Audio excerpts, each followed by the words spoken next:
आजची रात्र आपण केवळ एक तारीख नव्हे तर साहसाची एक अशी गाथा आठवत आहोत जी आपल्याला शिकवते की सामान्य माणूसही असामान्य शौर्य दाखवू शकतो. 26 नोव्हेंबर 2008 ची ती काळी रात्र जेव्हा दहशतवाद्यांनी आपल्या मुंबई शहराला वेठीस धरण्याचा प्रयत्न केला.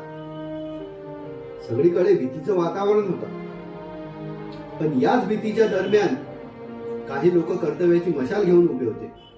त्यांच्यापैकीच एक होते assistant sub inspector Tukaram Ombale, 51 वर्षांचे, रिटायरमेंटच्या जवळ असलेले.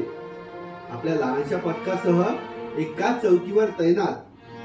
2 दहशतवादी कार मधून त्यांच्या दिशेने येत असल्याची बातमी मिळताच त्यांनी जराही विलंब न करता मोर्चा सांभाळला.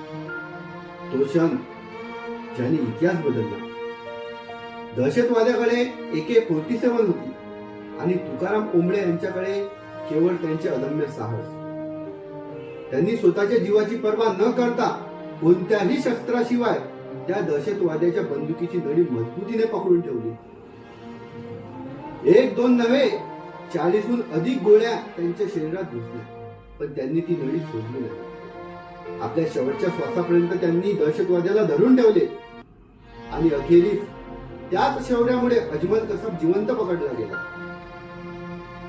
हे फक्त एक अटक नव्हती, हे राष्ट्रासाठी दिलेले सर्वोच्च बलिदान होते. तुकाराम ओंबळे यांनी आपल्या प्राणांची आहुती देऊन मुंबईला वाचवले आणि देशाला न्यायाचा मार्ग दाखवला.